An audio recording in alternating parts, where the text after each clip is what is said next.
5 and 7-year-olds play soccer, when they're little, all of the kids on the soccer field just chase the ball, and we don't get very far. It's only later that people start to figure out that when they play their positions, you get the ball further down the field. And that's sort of how I think about our city government structure on the whole. We get more done and we will make more progress toward an efficient, effective, accountable government when all of these institutional players play their positions and play to their institutional strengths. Hello, welcome to the Cloudcast. I'm Alex Nitkin. I will be your host this week. 7 months ago, we came out with one of my favorite episodes that we ever recorded of this podcast, and that was a conversation with Joe Ferguson, who was at the time on his way out as the city's Inspector General. That's the person in charge of the office that investigates complaints of waste, fraud, abuse, and misconduct inside city government. If you listened, you may remember Ferguson had a pretty stark diagnosis of the city's police department, the city council, even the basic governance structure of the city of Chicago. And all of that is now on the plate of Deborah Witzburg, who last month was confirmed to a 4-year term as the city's new Inspector General. I sat down with Witzburg last week in her office at the IG headquarters at 740 North Sedgwick, and we covered a lot of ground. She talked about her sort of origin story and what got her into the messy business of government oversight, why it matters that it took more than 6 months for Mayor Lori Lightfoot and the City Council to confirm her, how she plans to use the office's new power to investigate the City Council, and what it is going to take for the Chicago Police Department to really earn the trust of the people it is sworn to protect. Now, I want to let you know we had a little microphone issue for about the first 10 minutes of the interview, so you're going to hear a little bit of feedback. I apologize for that, but we decided it was important to keep that part of the interview in there because that is when she laid out some really important markers for how we should be thinking fundamentally about police and their role in a just society. So here is my interview with Chicago Inspector General Deborah Witzburg. Well, thank you so much for having me or inviting me here to the OIG headquarters here in River North in the shadow of the future Bally's Resort Casino. So you and I have something in common, I think, which is we both grew up in the Northeast and then came to Chicago as adults. I came here for college. What is it that brought you here? I came here when I started law school. I went to Northwestern and I moved here as a 1L. Go Cats. What is it that made you stay in Chicago? I know it's very hard to uproot yourself and stay away from your family and everything that you grew up with. What is it about Chicago that made you think this is the place to be? And I know it's not humid days like today. Well, I was going to say the weather, for sure, the weather. Well, when I was in law school, I went to law school intending to do public interest law, public service of some kind. I was particularly attracted by government service. I wanted to do criminal law, both for interest in the subject matter and to work in the service of victims of crime. And so I clerked in the state's attorney's office during school, and then I went to work as an assistant state's attorney coming out of law school. And in that work, I felt as though I saw policing up very close, both at its best and at its worst. I knew and worked with police officers in that job next to whom I was proud to stand in the courtroom. I also saw things go very badly. I saw things go wrong. People get treated unfairly. I have often thought in the years since about the fact that as a prosecutor, you have the experience exactly one time of having a police officer on the witness stand, asking them a question and hearing them give you an answer that you know in your bones isn't true. That happens exactly once, and then you never forget what that feels like. And I saw all of those things happen. And that left me feeling as though I had had this very up-close experience with policing and law enforcement and criminal justice here in Chicago, and that there were things I could do with that experience. Is that what led you in part to the Inspector General's office, the idea of righting wrongs and fixing those kinds of situations? Very much so. And I felt very strongly then, as I do now, that it is critically important for people doing police reform and police oversight work to believe in the good police. And I wanted to be in a place where I could do reform work motivated by the view that the problem with policing and with the Chicago Police Department is not that this is a good system with a few bad people in it. It's that it's a bad system with a lot of really good people in it. And I felt then and continue to think now that this is a place from which we have the potential to make an enormous impact working from that perspective. And so it's then a much tougher process of changing a bad system to make it better, and then the people in it are just how you get there, the incidental part of that? Well, there are certainly bad actors. There are people who break the rules, and they, are and should be disciplined. We do a lot of work directed toward the rigor and transparency of the disciplinary system. It's really important to deal with misconduct appropriately. The point just is that that's not enough. We are not going to discipline our way out either of what is a police reform crucible or a violent crime crisis. We are not going to get ourselves out of those situations simply by disciplining people who break the rules. The city council confirmed you as Deputy IG for Public Safety almost exactly 2 years ago, May 2020. I remember the appointment committee hearing was literally right after arguably the most chaotic weekend the city experienced in decades, with civil unrest and looting all over the city. What was the opportunity that you think was presented in that moment? And this is something else that you were talking about in that meeting. This is a crisis and it presents a unique opportunity. What window was opening for the city and the police department in that moment? One of self-reflection, among others. In the aftermath of events like those, there can be no uncertainty about the need for reform and the urgency of it. No one could have experienced those days in Chicago and come out of them with any doubt that something about our public safety system and apparatus was very, very broken. And the report that we eventually published on the events of those days was really an examination of just that, how it was that the city's response was so profoundly flawed. And not just the police department, but aspects of the mayor's administration, of multiple systems sort of coming together or not coming together as they should have? That's right. We ultimately, in that report, looked at the city's response, including but not limited to the police department. And where we ultimately landed was that the city's response failed Chicagoans in uniform and out, that among the people failed by the way the city responded to those events were frontline members of the police department. October 2021, your predecessor, Inspector General Joe Ferguson, steps down. Should we say he ends his term without renewal from the mayor? That was on October 15th. A couple weeks later, in November, you stepped down as the deputy IG after, a year and a half you'd been in that position, saying that you want the top job. You're going to throw your hat in the ring. So you don't end up getting confirmed until 6 months later, on April 27th, a couple weeks ago. My first question is, what were you doing in that time? Did you at least get to catch up on a lot of TV or finish Netflix? Yeah. I think so. A couple of things. The way that, and this was the first time that these events had played out, precisely because, as we've talked about, the public safety section was relatively new and the deputy IG for public safety position is relatively new. The way the municipal code is written, the term of the public safety deputy is coterminous with that of the appointing inspector general. And so, in fact, when Joe Ferguson's term ended on October 15th, so too did mine as public safety deputy. And the municipal code is silent on what happens thereafter, what should happen in a world in which the terms end and then there is not an incumbent inspector general to either reappoint or not the public safety deputy. And so, as a practical matter, the way that played out was that I stayed on after October 15th without term protection, which is certainly a concern from an independence perspective. The office is simply not built to operate without permanent term protected leadership. But I stayed on in my role, and then I determined that I would apply for the inspector general position, and I made an assessment that because the public safety section under my leadership exercised oversight in part over City Hall and the mayor's office, it did not make sense for me to continue in that role while an applicant for the inspector general position. I wanted to avoid either the appearance or certainly any reality of a kind of conflict of interest, any concern that we would be pulling punches because I had a job application sitting at City Hall. And so I stepped down on November 1st. I gave notice of my intent to resign on the same day that I applied for this position, and I left that job in November. And as you point out, it was many months before the IG selection process resolved.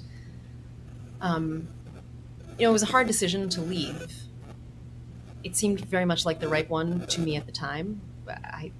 It's been my experience that in oversight, we ask people to do hard things in the interest of doing the right thing all the time, and we should be prepared to do the same. it was not without complicated feelings that I left a place that, doing work that I truly believe to be critically important and incredibly urgent. You have brought this up a lot, and so did your predecessor, the idea of this importance of not having that interim period, of just going directly from, properly, duly legally appointed IG to the next one.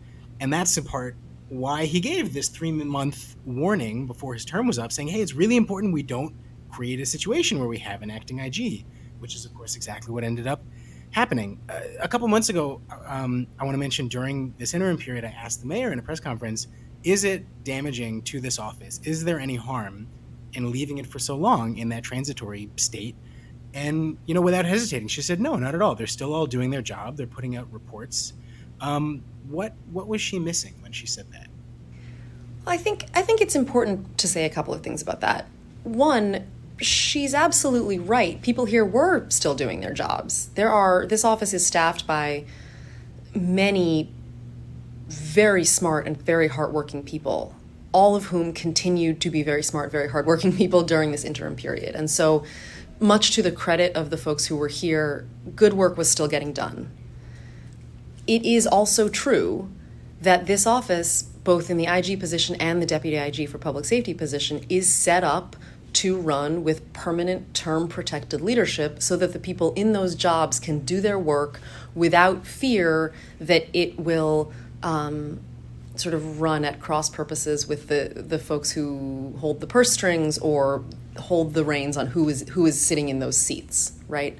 And so as a matter of the independence of the office for independence sake, it shouldn't work. It shouldn't work without term protected leadership. It shouldn't go on, certainly not for as long as it did.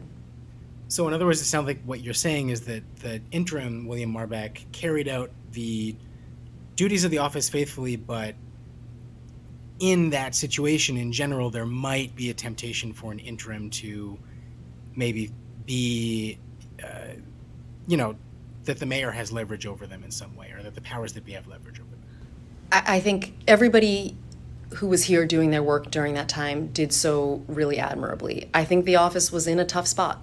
There is also the fact that this office has not had a deputy IG for public safety since November, since you stepped down from that role. And now this whole process has to get underway again to fill that, right, with sort of you in consultation with the mayor, with the city council. What has this office, and by extension, this city, lost by leaving that deputy position vacant for this long and probably longer?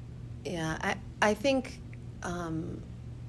again, the people in our public safety section are continuing to do really important work every day. And so I'm tremendously heartened by that fact and how firmly I know that to be true.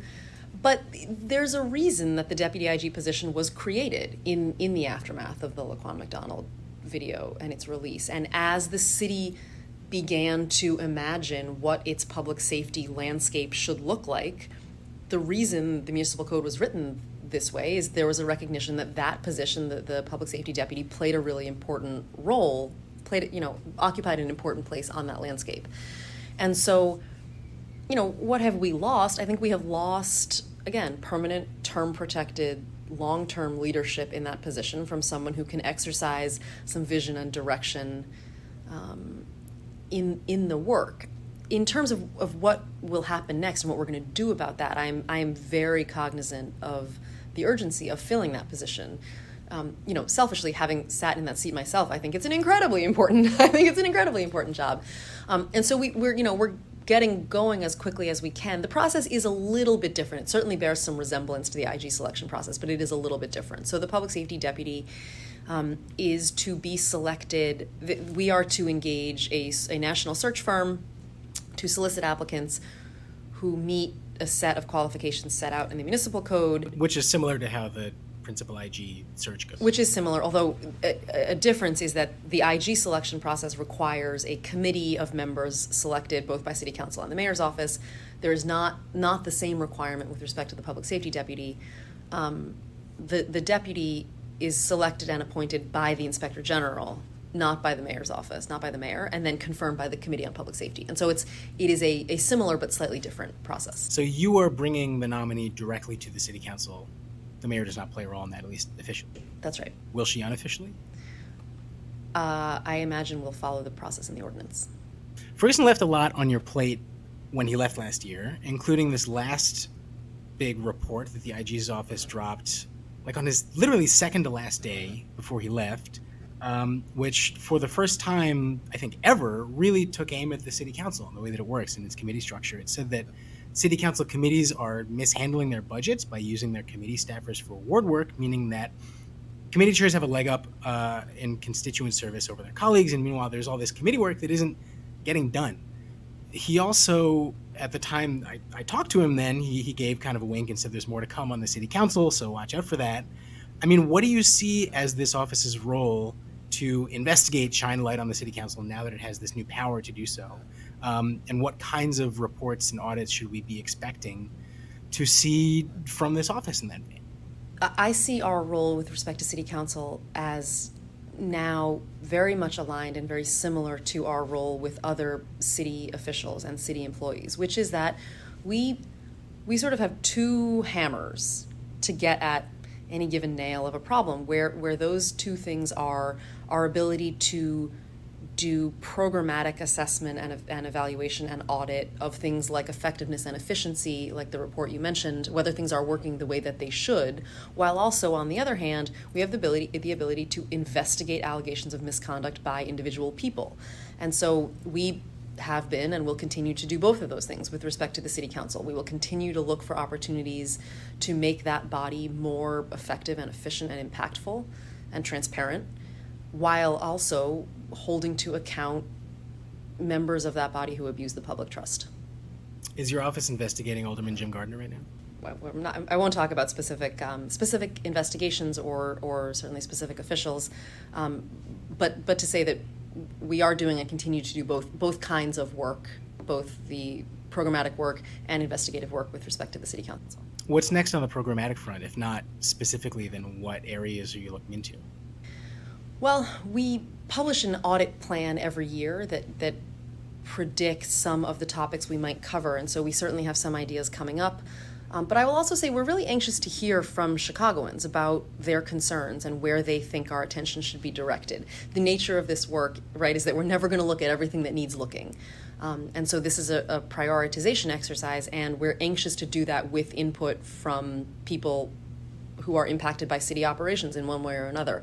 I think that is particularly urgent and pressing with respect to city council, where I think for many Chicagoans, it is their alder who is their touch point, their point of contact, their point of entry into city government, access to city services, and so on. And so where Chicagoans have particular concerns about either their alder people or city council and the way it functions, we're really anxious to hear from them. How can they do that? How can they get in touch with you? Many ways, but the easiest of them is our website. It's www.igchicago.org, and on that website, people will find a number of different ways that they can contact us, including anonymously, if that's what people are looking for. Do you have aldermen and their staffers ever coming up to you? And, you've only been in this role officially for a couple of weeks, but has anyone come up to you and raised issues specifically with you that they want you to look into? I absolutely count among our critical partners in determining what to look at city officials and city employees, including members of and staff of city council. In some ways, nobody knows better what is broken than the people doing the work. And so when I say that we are anxious to hear from Chicagoans, I certainly intend to include those Chicagoans collecting a city paycheck. Have you heard from a lot of those folks, particularly in the city council? We hear from people across city government, including in the city council. So you're not going to tell me anything that specifically in the city council, any city council functions, or are you going to follow up on the committee work? Absolutely. We do regular follow-ups on our audits. So at some interval, and the length of the interval depends a little bit on the complexity of the topic and the nature of the recommendations and so on, but at some interval after we publish a report with programmatic recommendations like the one that you mentioned, we go back and we basically do a status check on whether our recommendations have been implemented or not, and if not, why not?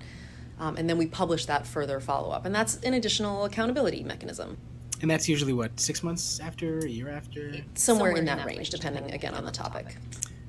Another thing that Ferguson said at the time is the city council isn't doing its job as a co-equal branch of city government to keep the mayor's administration in check, including that committees aren't really holding hearings after IG reports come out to sort of drag bureaucrats into the spotlight and say, why aren't you doing anything about this?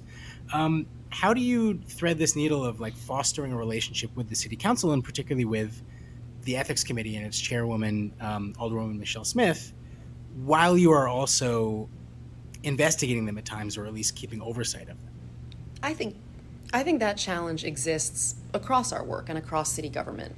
City agencies and their employees are, with respect to our work, part subject and part partner. We absolutely are in the position of sometimes investigating those folks and their operations, but we also can't do the work of improving city government on our own. We are, with respect to our programmatic work, we are at bottom in the business of making non-binding recommendations. And so the impact of those recommendations is entirely dependent on our ability to work with our partners in city government to make things work better. The part of the challenge of the job is that we have to do that while also meeting our obligations to investigate allegations of misconduct. And so that's part of the challenge, certainly with respect to city council, but across city government. And you know, I think it's simply our responsibility to do that successfully. So do you disagree with Ferguson, or do you agree that the city council is not fulfilling its obligation to be a check on the mayor's office? I guess I want to ask. Well, I think that's a big question. That's a big structural question about effectiveness. I would say one of the ways I think about the whole of our city government landscape here is that we have lots of structures in place, lots of work to get done, and sometimes overlapping areas of access and jurisdiction, for lack of a better word, and kind of ownership of issues. We are all best served by everybody playing their position, you know? So I often think about the fact that my 5 and 7-year-old play soccer. You know, when they're little, all of the kids on the soccer field just chase the ball, and we don't get very far. It's only later that people start to figure out that when they play their positions, you get the ball further down the field. And that's sort of how I think about our city government structure on the whole.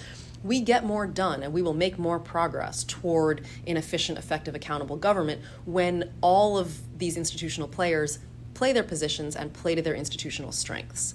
City council has enormous potential to be a very powerful and effective accountability mechanism.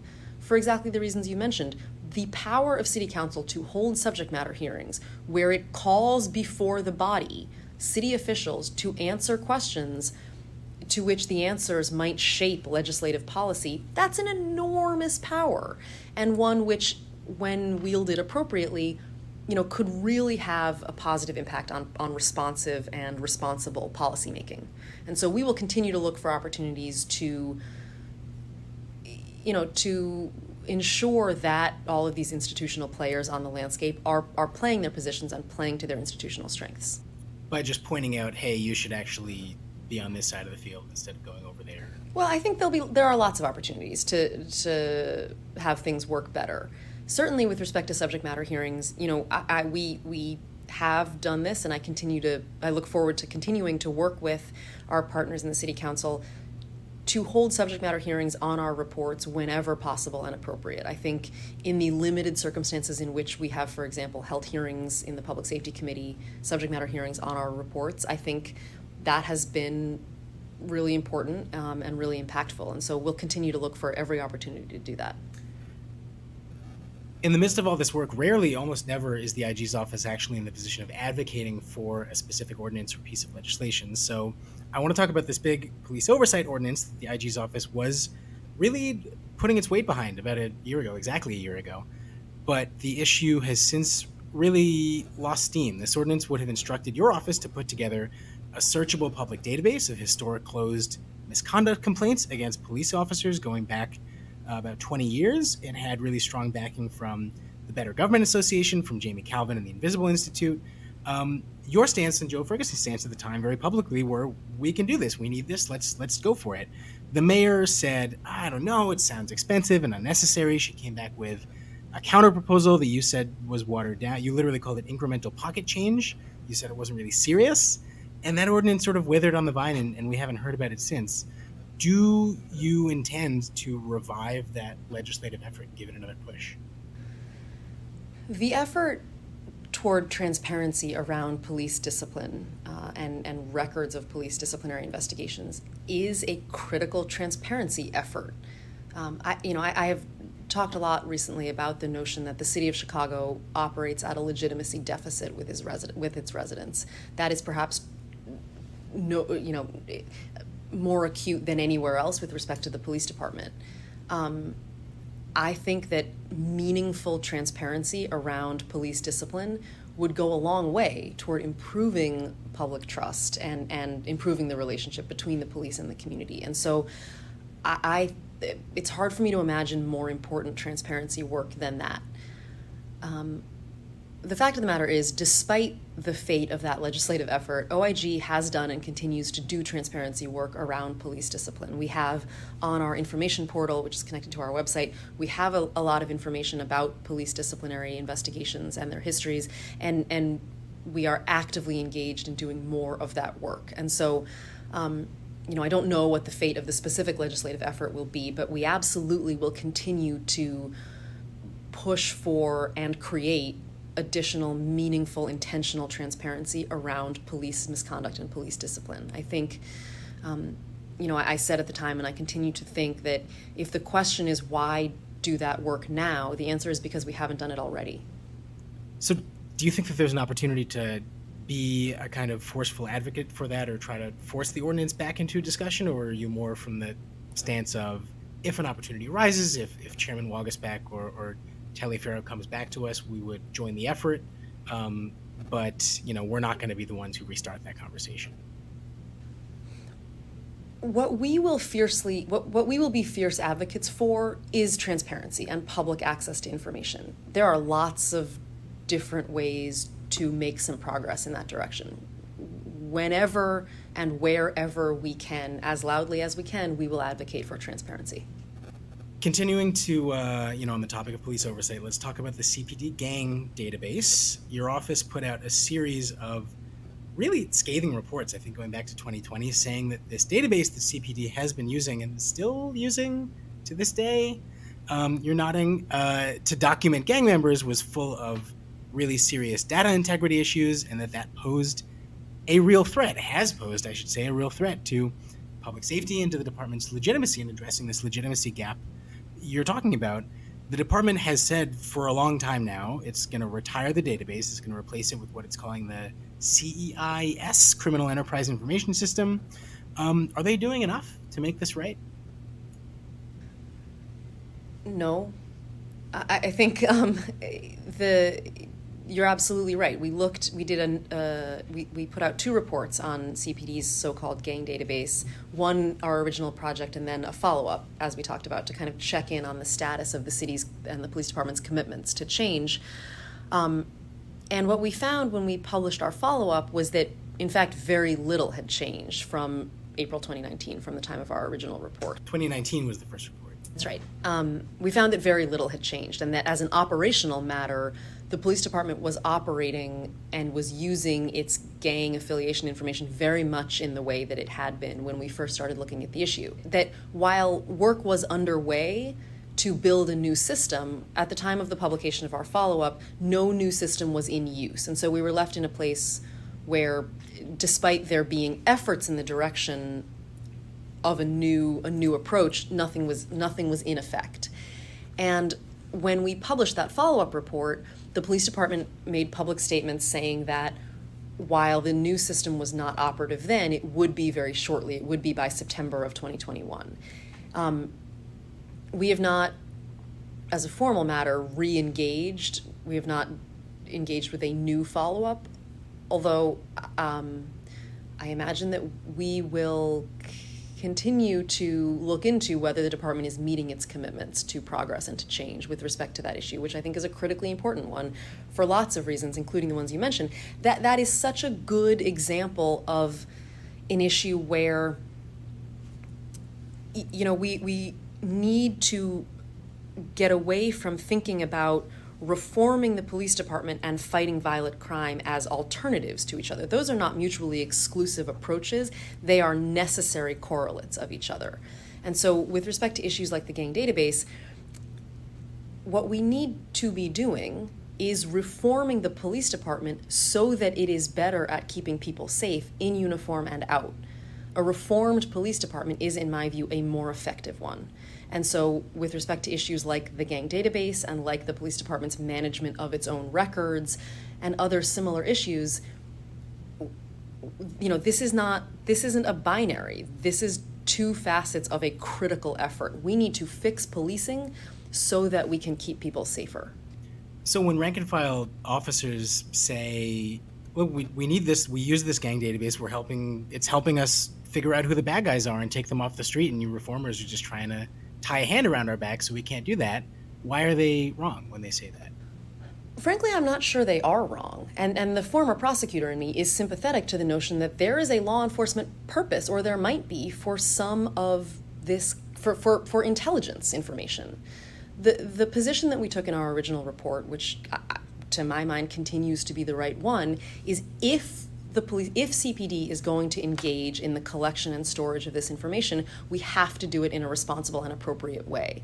And so we certainly did not make recommendations that the police department stop gathering gang intelligence information. Quite to the contrary, we made recommendations for how to do that work fairly and appropriately if they were going to continue to do so. How is it redounding to the detriment of the police department and its officers for the existing historic gang database continue to be used? CPD's existing gang data, and in fact, one of the problems is that the old system is not a database at all. We have gang database in quotation marks in the title of our original report because, in fact, it is a smattering of records and types of records and information systems across which the police department spreads various kinds of gang affiliation information. And so to the question about, how and why is that to operational detriment, the old system is one in which there is unreliable data stored in disorganized and unpredictable ways, hard to retrieve, difficult to validate. That is not the quality and the type of information on the basis of which sound law enforcement judgments can be made. You've been talking about how what is at stake here is this legitimacy deficit, this trust deficit between the people of Chicago and their government, particularly between the people and the officers who were sworn to protect and serve them. The department's been under a federal consent decree for 3 years now. It has just reached an agreement to extend that federal monitor by another 3 years, which would bring it to 2027, I think. My question to you is, when will we know, or what will be some of the indicators that CPD has reached what's called substantial compliance with the consent decree, that on a deeper level, when will we know when this department has closed that deficit and earned the trust of all the taxpayers who fund it? I think there's sort of two answers to that question. As a legal matter, the monitor makes the determination that the police department or some other unit of city government has reached substantial compliance with their requirements. So there's sort of a legal determination that is made, as I say, by the monitor and by the court. That is, I think, largely separate from the question you're really getting at, which is how do we know if it's working and how long will that take? And that's, of course, a much harder question. I'm not sure that there's a really clear report card for that. The monitor has what amounts to a report card for the legal question of compliance. The question of legitimacy and trust and improvements in legitimacy is much, much harder. And I don't think that there's a straightforward answer. I think there are some hallmarks which we should expect to be associated with meaningful progress. I do think that a more transparent and navigable police disciplinary system is one of those things. I think if we lived in a world in which both members of the community and members of the department had reason to be confident in the fair operation of the disciplinary system, we'd be in a better place, right? We'd be in a place where members of the public would be confident that they could make a complaint if something went wrong in an interaction with a member of the police department, and members of the police department could be confident that they would be treated fairly, they wouldn't be sort of jammed up for political reasons or any other. That would go a long way. That, in my mind, would be one of the sort of hallmarks. But I also think this is a question to which no one better knows the answer than the most impacted Chicagoans, and that is the people in Chicago's communities and the members of Chicago's police department. And we are tremendously anxious to hear from them about their experiences. That leads me to maybe a more targeted version of that question, which is, when will you know in particular that your office has done its job to affect that police reform that the city has been crying for so long? Yeah, I worry about that a lot. And I think if we think about this in terms of that deficit that we've been discussing, that is not a debt that we pay down to zero in the arc of a single term or an election cycle or, frankly, a career. These are generational changes. The proportion and the gravity of the cultural change that is required here is enormous. And so I think we are in the business of making down payments. We're in the business of making incremental payments against this deficit. Sometimes those are big and sometimes they're small and sometimes they're hard to measure. But that is, in my mind, our responsibility. Speaking of increment, there's one other topic that I want to ask you about, and that's tax increment financing. See how I did that? TIF, for anyone who doesn't know. TIF districts are basically these special taxing districts all over the city that divert new property tax revenues into these special accounts that can be used to pay for capital projects, for construction. Super controversial, very little understood. And another thing that Ferguson mentioned at the end of his exit interview is he really wanted to pivot the office to sort of focus more on TIF. Back in January, the interim IG, William Marbach, put out this report saying the city is not putting out enough public information on TIF, which it's supposed to do with under state law. What do you want more people in this city, particularly the more than half of us who live in a TIF district, there are 130 something of them around the city, and whose tax dollars are being diverted into these kinds of projects? What do you want more people to know about TIF and how it works?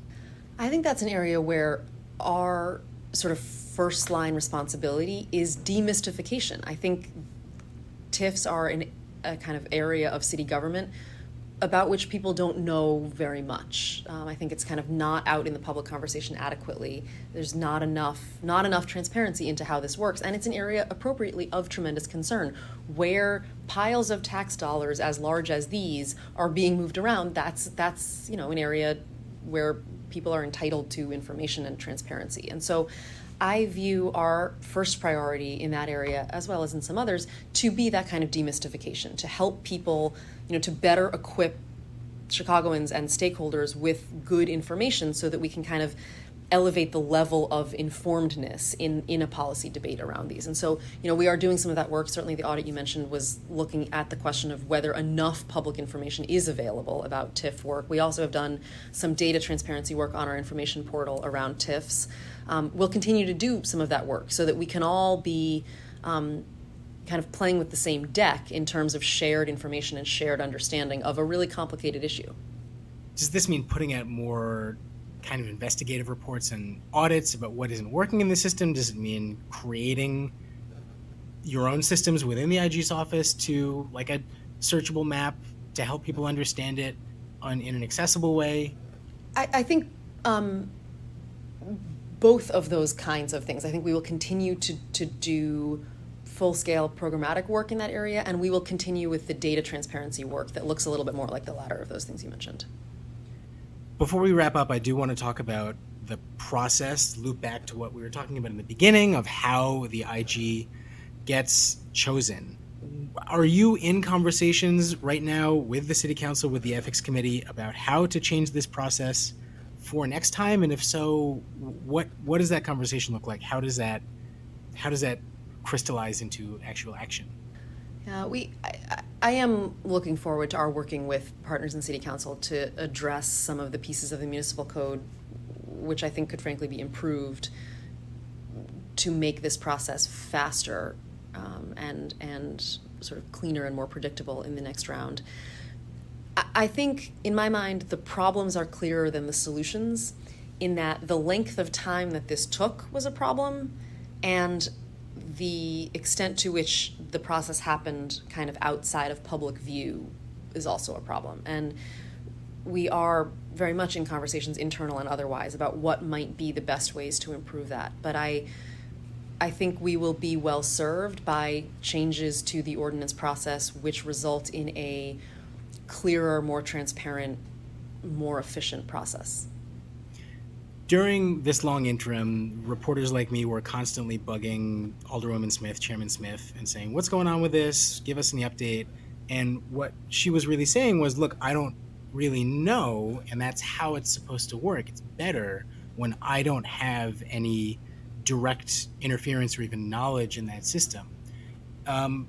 Is she getting at something there, or what is being missed when we don't know what's going on behind the scenes? That really is part of the challenge here, is that this is a necessarily independent process, but there is also a transparency mandate around it. And so that's right, that's the balance to strike.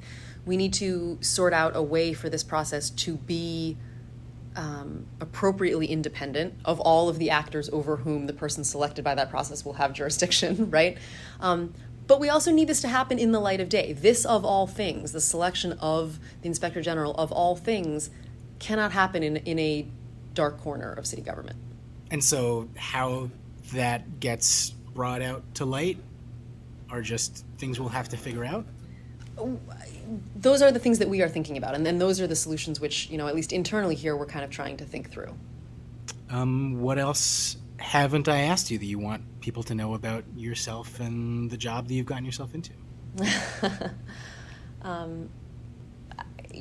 Maybe just to say that I believe that Chicagoans are entitled to an accountable and transparent government in which decisions are made in the light of day. And above all, it's the work of this office to do everything we can to make our city look more like the one its residents deserve. And I'm really glad to be back, and I'm anxious to get to work. Deborah Witzburg is the Inspector General for the City of Chicago, confirmed on April 27th through for a 4-year term through to 2026. As I do math in my head, thank you so much for coming on the Cloudcast. It's been really been a pleasure, and I hope that we can check back with you again soon. Absolutely. Thanks for having me. You can go into the Office of the Inspector General's website at igchicago.org, where you can see all their latest reports and a lot of really handy interactive dashboards on everything from TIF districts to the city budget to police staffing levels and misconduct complaints. And yes, you can also enter complaints there about anything you think is wrong with city government or any ideas on what the office should investigate next. This episode of the Cloudcast was produced and edited by me, Alex Nitkin. We'll be back with another episode in 2 weeks.